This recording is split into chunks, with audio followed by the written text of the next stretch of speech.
Paz do Senhor para os irmãos. Graças a Deus que chegamos mais um dia, ou dia de sábado, para estarmos gravando mais um vídeo aula. Passando que se a escola seria no próximo domingo agora, mas por conta dessa pandemia que está assolando o mundo, a gente vamos gravar um vídeo aula para estar atualizando as lições. Vamos estar iniciando o trabalho do Senhor em oração. Soberano Deus, neste momento, Senhor, estamos te agradecendo por mais um dia, Senhor, que o Senhor tem nos concedido e nos abençoado, Senhor, com toda sorte de bênção. Pai querido, que o Senhor, através do Teu Espírito Santo, venha nos ajudar, abrir a nossa mente para estar ministrando a Tua palavra, Senhor, pois é digna de toda a aceitação. Deus, continua conosco, nós te pedimos e te agradecemos em nome de Jesus. Amém. Então, mais uma vez, estamos aqui, eu e o professor Atos, O mesmo dirige a escola, uma escola bíblica dominical, e vamos estar mais uma vez abordando um assunto desse segundo trimestre do ano de 2020, que é a segunda lição, que tem por título A Sublimidade das Bênçãos Espirituais em Cristo, que foi a fonte de onde manou todas as bênçãos espirituais da parte de Deus através de Jesus Cristo, o nosso Salvador, E temos o prazer de aqui estar para estar abordando este assunto que é muito importante, edificante para a vida cristã. Graças a Deus que o Senhor tem despertado os nossos comentaristas, conferencistas, para estar abordando o assunto tão necessário para os dias atuais na vida da igreja. Nesta lição, estudaremos, ainda dando continuidade, a carta de Paulo aos Efésios, que a mesma foi, as epístolas do apóstolo Paulo foram divididas em 4 grupos, O primeiro grupo dessa epístola, o primeiro grupo são as escatológicas, que compreende 1º e 2º Tessalonicenses, que são assuntos escatológicos. O segundo grupo são as soteriológicas, que abrangem Romanos, 1º e 2º Coríntios e Gálatas. No terceiro grupo temos as da prisão, composta por Efésio, Filipense e Colossense e Filemão. O quarto grupo é as pastorais, que interagem 1º e 2º Timóteo, Tito. Esses são os 4 grupos que foram divididos as 3 epístolas escritas por Paulo. E como entre essas cartas, as das prisão, que inclui Efésio, Paulo estava em prisão domiciliar, escrevendo esta carta, e por isso que o comentarista, o pastor Douglas Batista, veio abordar esse assunto para a igreja dos dias atuais, para que possamos estar atualizados sobre essa carta de Paulo aos Efésios. Na sentença de Efésios, capítulo 1, verso 2 ao 14, o apóstolo introduziu a maioria dos temas que ele desenvolveu nessa epístola. No texto grego, esses 12 versículos formam única sentença gramatical complexa de 120 palavras, 102 palavras, o comentário do Novo Testamento, aplicação pessoal, informa que esta seção forma uma bênção chamada de Beracá. Então entenda que essa palavra chamada Beracá é uma palavra hebraica que diz a seguinte expressão: a palavra Beracá é a dinâmica da espiritualidade do Antigo e do Novo Testamento. Ela consiste em uma atitude de admiração, agradecimento e louvor da benevolência de Deus, que cuida sempre de todas as suas criaturas. A palavra é traduzida no grego cristã como Eucaristia e Eulogia no latim. Então aqui estamos vendo, do que se trata essa palavra Beracá, certo? É algo que vem elogiar, engrandecer, glorificar a Deus por tudo que Ele fez e continua fazendo na vida de todo ser humano. Beracá é testemunhada muitas vezes, tanto no Antigo quanto no Novo Testamento. Escolhemos aqui somente alguns exemplos do Novo Testamento. No primeiro ponto diz assim: Jesus reza uma Beracá por ter escolhido os pequeninos. Aí você vai ver aí Mateus capítulo de número 11, versículo 25 a 27, Lucas 10, versículo 21 e versículo 22. Jesus fazendo uma Beracá, No segundo ponto vai dizer, na narração da Eucaristia, ele tomou o pão e, tendo recitado a Beracá, ação de graça, ou seja, o partiu e o distribuiu. Então a gente estamos vendo aqui a ação que identifica a palavra hebraica Beracá. Amém? Então, tem outros pontos aqui que a gente poderia citar, como na multiplicação dos pães e dos peixes. Tomando 5 pães e 2 peixes, elevou os olhos aos céus, recitou a Beracá, dor graça, partiu os pães e os deu. A gente observa isso aqui, essa referência está em Marcos capítulo 8, versículo 6 e versículo 7. Então, com respeito às bênçãos espirituais que através de Cristo foi dada à igreja, foi dada à igreja. Então a gente estamos trazendo este assunto, como em hebraico frequentemente utilizada na liturgia judaica. É um tributo a Deus e a todas as bênçãos que Ele dá a seu povo.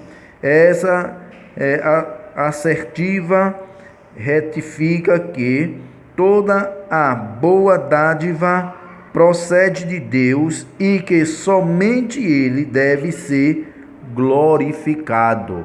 Então, queridos, a gente devemos em todo tempo levantar a mão para os céus, agradecer a Deus por tudo que tem nos acontecido, né? Tudo, a Bíblia vai dizer que em tudo dai graça a Deus. Devemos dar graças a Deus por ter nos dado a oportunidade de poder conhecer a Deus através de sua palavra, né? É isso, professor Atos. A gente estamos abordando um assunto que nós, como cristãos, seres humanos, deve fazer ou ter esta atitude de agradecer a Deus. Positivo? Então, o professor Atos vai introduzir a lição, né? Ou ler o texto bíblico onde está escrito o comentário da lição com a leitura bíblica em classe. Paz do Senhor a todos.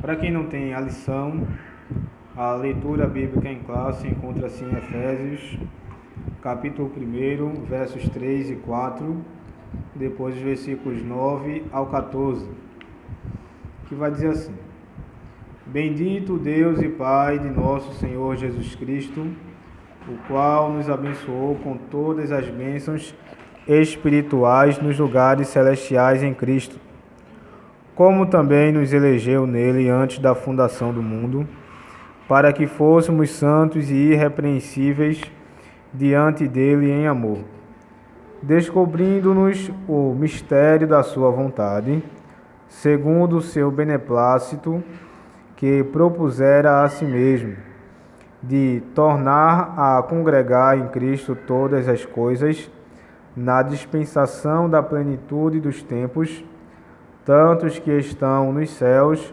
como as que estão na terra.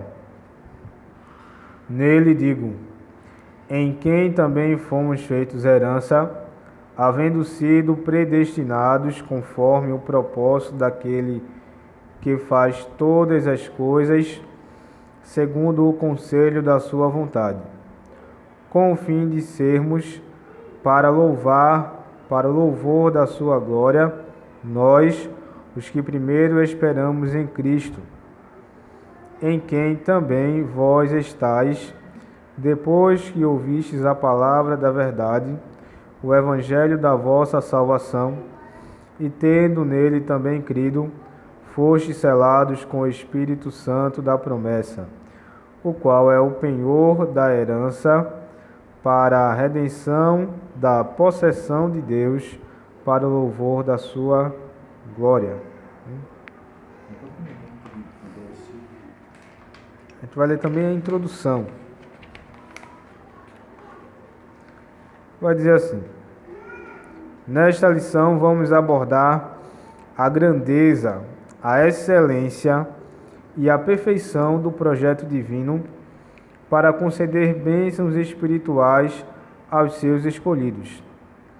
Desde a eternidade, aprove a Deus executar um plano de restauração com a humanidade caída.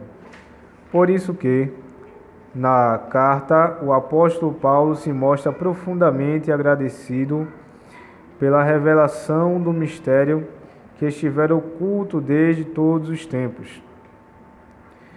Ele nos convida a louvar e a glorificar a Deus pela sua bondade e misericórdia para com todos os pecadores. Amém? Então, Paulo ele começa a louvar e engrandecer a Deus por aquilo que ele fez pelo seu plano divino, que começou lá no Éden, quando o homem pecou.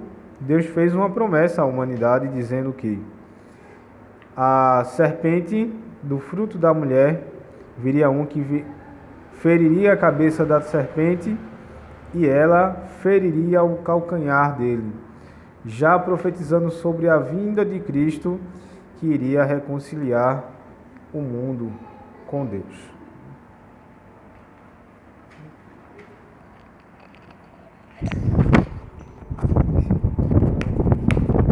Então, graças a Deus, no primeiro tópico da lição de hoje, né, que tem esse título tão gratificante, né, com todos nós, igreja, né, a nova posição em Cristo, a nova posição em Cristo. Vai dizer, no passado estávamos perdidos e condenados à morte eterna, mas por sua infinita graça Deus nos outorgou em Cristo o privilégio da salvação. Passamos por uma lição que a gente sabe que a salvação do homem vem por Cristo. E isso tanto judeus como grego.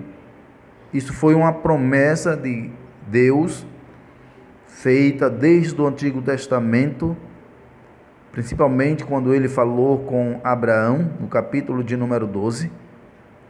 E o capítulo de número 22 também está falando que Deus prometeu a Abraão, dizendo que nele se faria bendita todas as nações da terra. Já Deus aqui já estava falando a Abraão que da descendência de Abraão nasceria o Salvador do mundo. E isso se deu cumprimento no Novo Testamento, que foi a chegada do Messias. Então, nós estávamos perdidos e condenados à morte eterna. Ora, se Deus, ele formou o homem do pó da terra, soprou nele o fôlego de vida e o homem tornou-se alma vivente, agora composto de 3 elementos, né, chamado na teologia tricotomia. O homem ele é tricotômico, composto de 3 elementos: corpo, espírito e alma. Então, por isso que o homem ele estava condenado à morte eterna, não a morte física, mas a morte espiritual. Pois o físico, o próprio Deus, ele disse que nós fomos feitos do pó e para o pó nós nos tornaremos, nos desfazemos em pó. Mas existe outros elementos de que o homem é formado, que é o homem espiritual. E quando aqui está falando de morte eterna, está falando da alma do homem. Ou seja, éramos no passado, antes de aceitarmos a Jesus, estávamos perdidos e condenados à morte eterna, mas por sua infinita misericórdia, por sua infinita graça, Deus nos outorgou em Cristo o privilégio da salvação.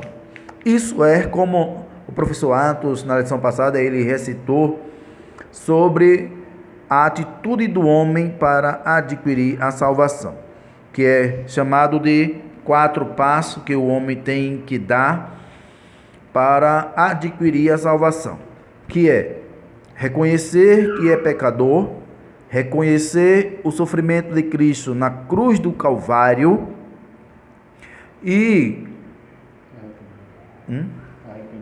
arrepender-se dos seus pecados e confessar a Cristo. Então, esses 4 passos, chamados 4 passos, que o ser humano tem que dar, tendo este reconhecimento, ele alcançará o perdão de Deus. Porque o pecado não leva o homem ao inferno. O que leva o homem ao inferno é a falta do perdão de Deus, por falta de reconhecimento do próprio ser humano em busca de um perdão de Deus para que possa adquirir a salvação. A primeira dádiva de Deus dada para o homem é a salvação da alma. Com isso nós entendemos que todos aqueles que não confessa a Cristo como Senhor e Salvador da sua vida está condenado à morte eterna, né? Condenado à morte eterna. Não é isso, professor Atos? Isso. Jesus disse que aquele que não crê, melhor, João no capítulo 1 do Evangelho diz que aquele que crê não será condenado com o mundo. E o que não crê já está condenado. Certo? Então, seguindo aqui a lição, a gente tem a doxologia.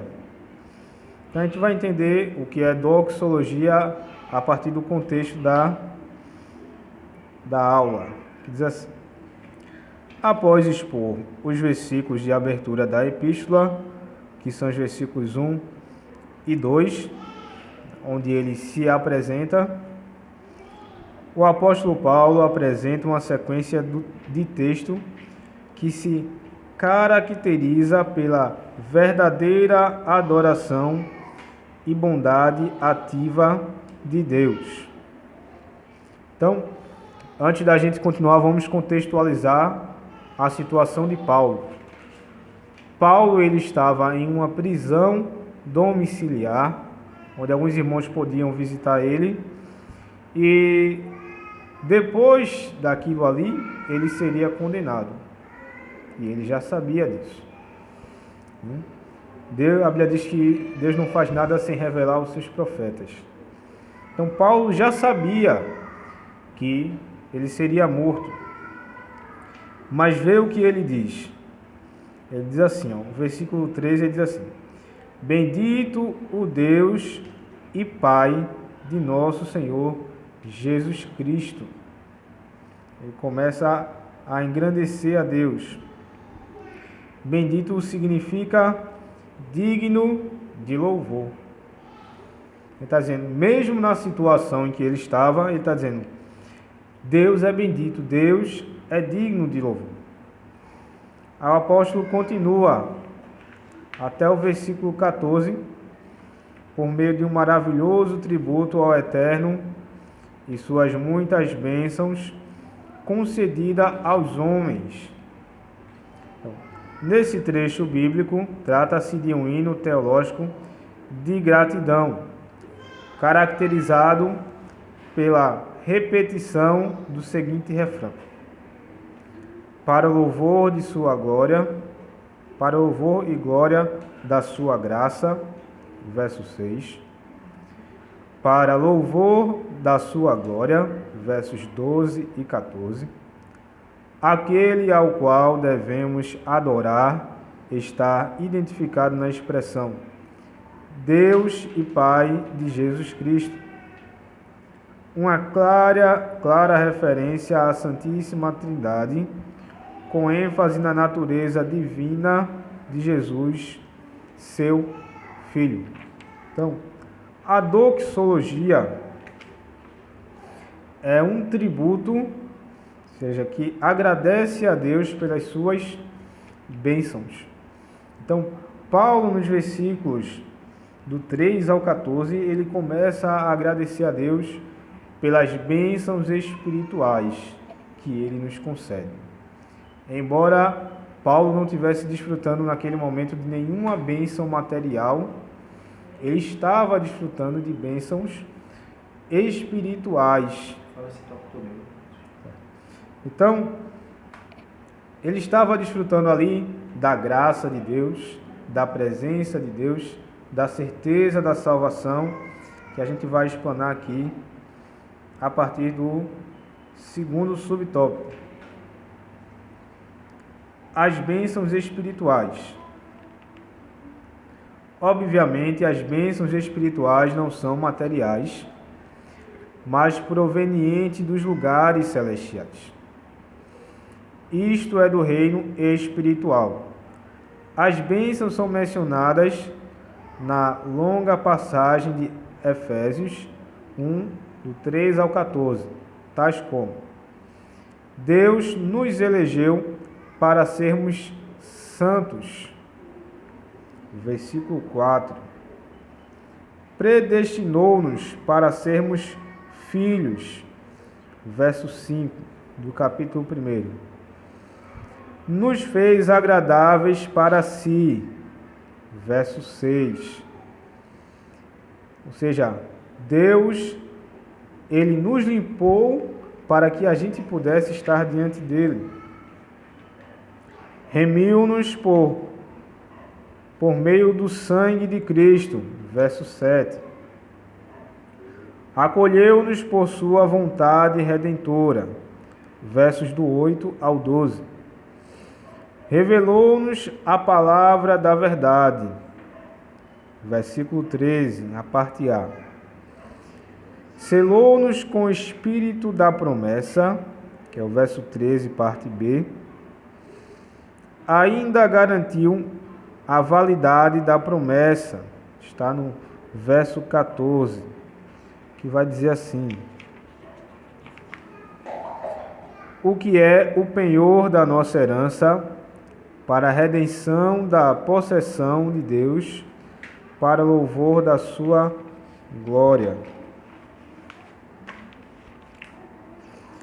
Tais bênçãos provêm de Deus, que planejou a redenção, que é ser resgatado por um preço, do Filho que a realizou e do Espírito Santo que a garante. Então, Paulo ele louva aqui o plano de Deus para a salvação do homem, porque Deus planejou, que foi revelado aos seus santos profetas no Antigo Testamento, o Filho executou e o Espírito Santo, que a Bíblia vai dizer que é o penhor, que é o selo, garante isso, a nossa salvação. Glória a Deus. Então, essas bênçãos nos conduzem a exclamar, como Paulo: bendito seja Deus, ou louvado seja Deus. Não é isso?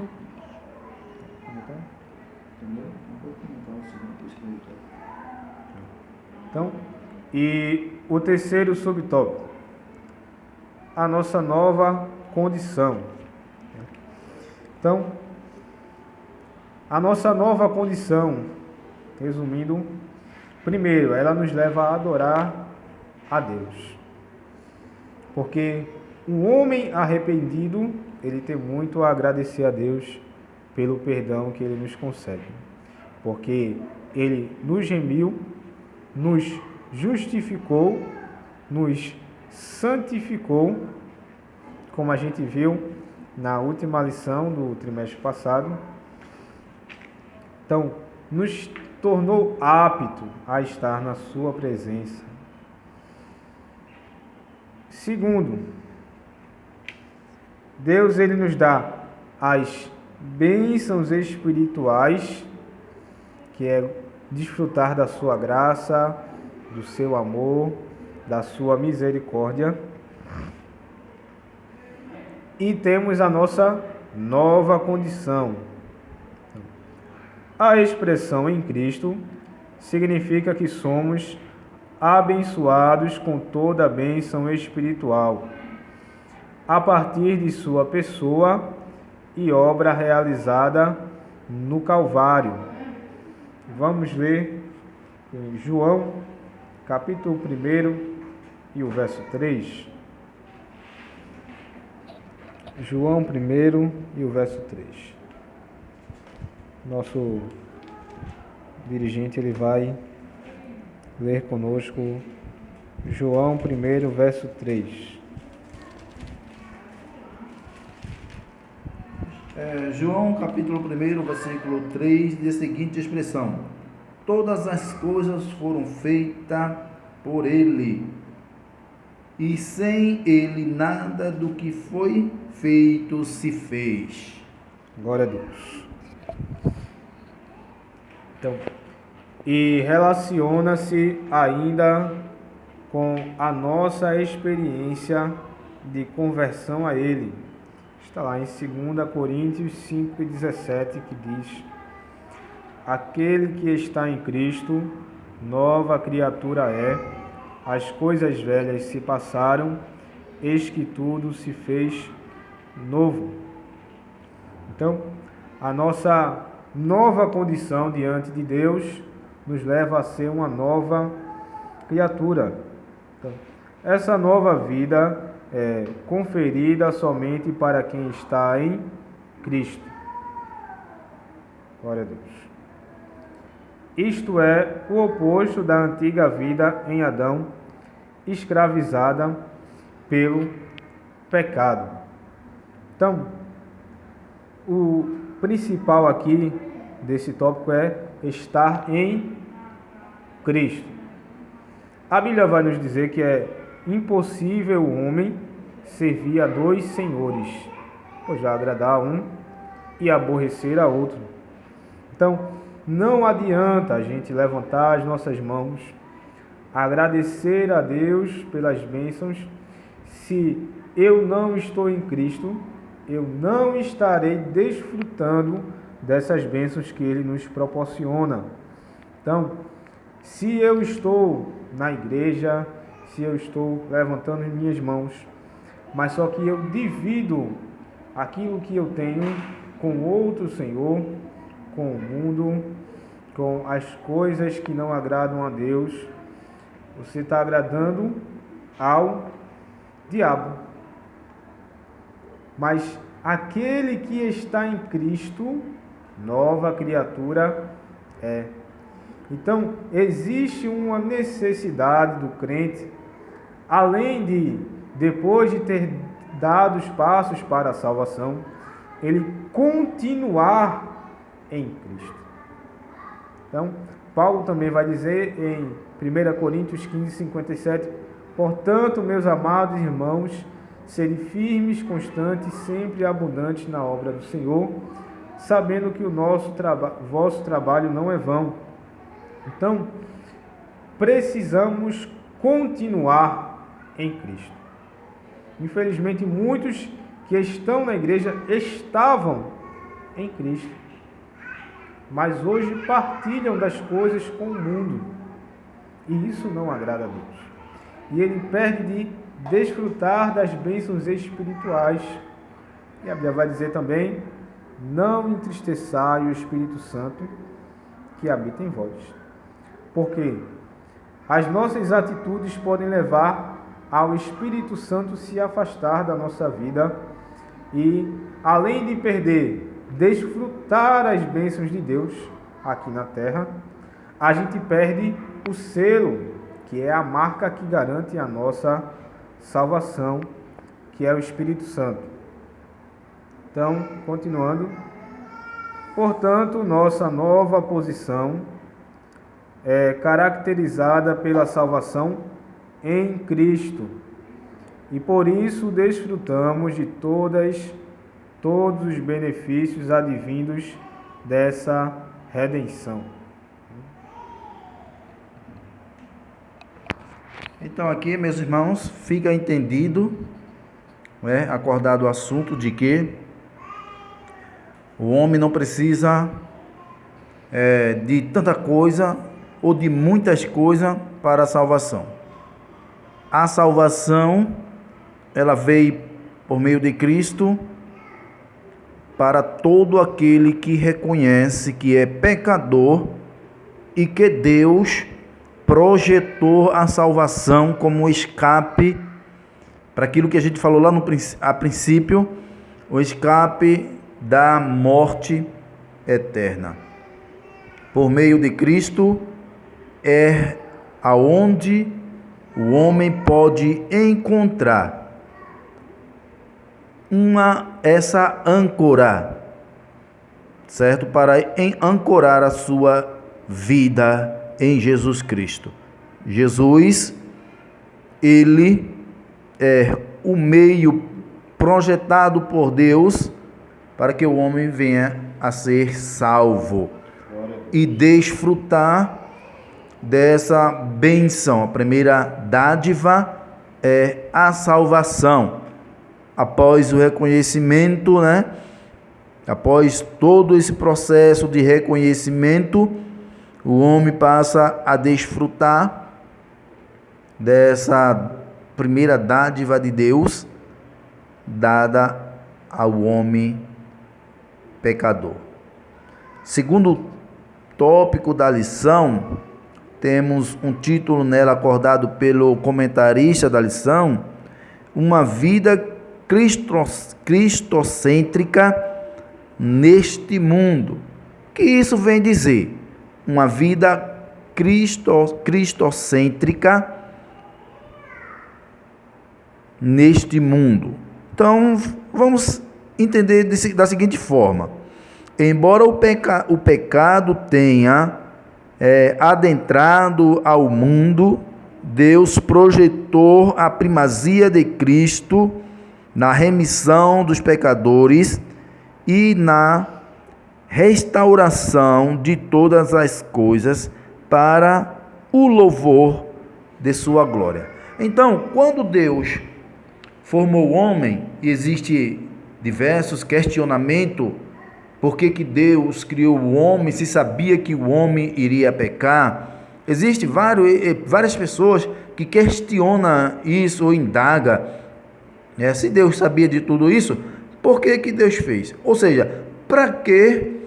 Já outros fazem interrogações, pergunta para si próprio, pergunta para outra pessoa, que está ao seu lado: para que Deus criou o homem? Para vir ao mundo? Para sofrer? Não. Deus criou o homem para que o homem vivesse eternamente, tendo a comunhão com Ele, mas isso aqui era condicional. Se o homem permanecesse obedecendo a Deus, não provaria a morte. Está escrito lá no livro de Gênesis, primeiro livro da Bíblia, nos afirmando a palavra de Deus, se o homem obedecesse, ele não provaria a morte, mas, porém, se desobedecesse, entraria a morte no mundo. O homem se perdeu no caminho, desobedecendo a Deus, errando o alvo, perdendo a glória, ou seja, perdendo a comunhão, a glória de sentir a presença de Deus todos os santos dias, no crepúsculo do dia, ele tinha o privilégio de conversar com Deus. Porém, o pecado, ela fez essa separação. Mas, mesmo assim, Deus, pela sua infinita misericórdia e o seu grande amor, Deus promoveu um meio para que o homem viesse a reconciliar-se com Ele. Também leva a crer que o homem precisa reconhecer a sua posição diante de Deus. Pois a Bíblia vai dizer, lá em Ezequiel, que toda alma que pecar, essa morrerá. Então, quando a gente falou aqui que Paulo disse que estávamos no pecado, morto, condenado à morte eterna, Paulo está falando da espiritualidade do homem. Primeiro ponto do segundo tópico vai dizer assim, a revelação do mistério. A frase descobrindo-nos o mistério da sua vontade. Isso está no capítulo 1, versículo 9 da mesma carta, do apóstolo Paulo aos Efésios. Sinaliza a revelação da verdade que estava oculta aos santos de Deus, aos santos de Deus. Colossenses capítulo 1 e o versículo 26 está falando essa expressão das coisas ocultas, ao qual o nosso professor, peço para o nosso professor Atos ler esse texto, esse versículo, capítulo 1, versículo 26. O mistério que esteve oculto desde todos os séculos e em todas as gerações e que agora foi manifesto aos seus santos.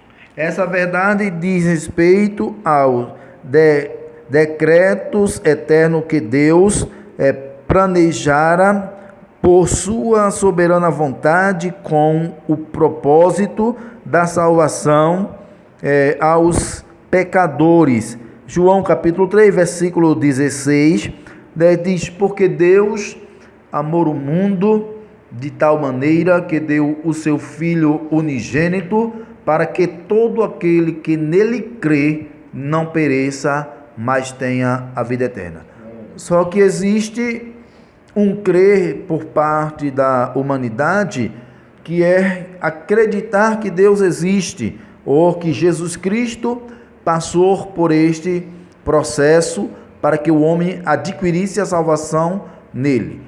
Mas o crer aqui, que a quem João se refere, é claro que é o abandono do pecado e a confissão de Cristo como único e suficiente Salvador para a vida do homem pecador. Se o homem não toma essa posição de reconhecer essa sua vida pecaminosa diante de Deus e fazer aquele processo dos 4 passos de reconhecimento para adquirir a salvação em Cristo Jesus, o homem morrerá nos seus delitos e pecado e será condenado à morte eterna, que é a segunda morte que está escrito lá no livro do Apocalipse, que é a morte espiritual. Quando o crer aqui é acreditar, é aceitar a Cristo, confessá-lo como único e suficiente Salvador. Aí diz o seguinte, aqui ó, essa vontade divina é revelada segundo o seu beneplácito, isto é, de acordo com o que lhe agradar fazer por amor e misericórdia. Romanos capítulo 9, versículo 15 e o versículo de número 16. Está pronto aí? Pode ler. Pois diz a Moisés: compadecer-me-ei de quem me compadecer, e terei misericórdia de quem eu tiver misericórdia. Assim, pois, isto não depende do que quer, nem do que corre, mas de Deus que se compadece. Capítulo 11. Ainda no capítulo 11, o versículo de número 32, temos outra expressão de que Deus falando. Porque Deus encerrou a todos debaixo da desobediência, para com todos usar de misericórdia. Então, fica claro de que esse mérito não é pelo que o homem é, porque ele seja rico, seja pobre, seja bonito ou desprovido de boniteza, ou branco, preto. Não, aqui Deus está falando, o apóstolo está falando das grandes misericórdias de Deus para com o pecador.